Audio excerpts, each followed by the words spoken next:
Oho. May mga checkpoint. HPG and IMEG dito sa Krame.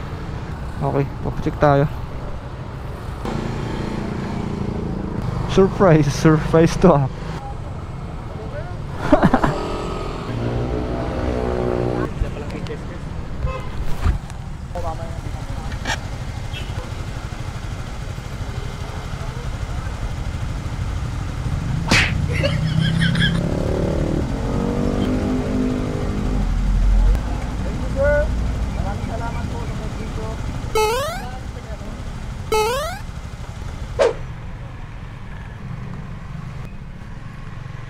May surprise checkpoint IMEG at HPG.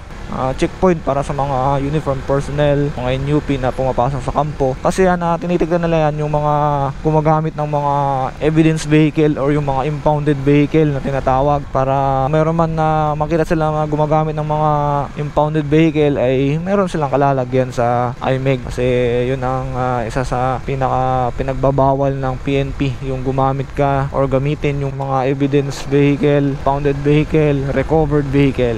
Dito rin sa Krame mga buddy, no? First to go, first to stop tayo.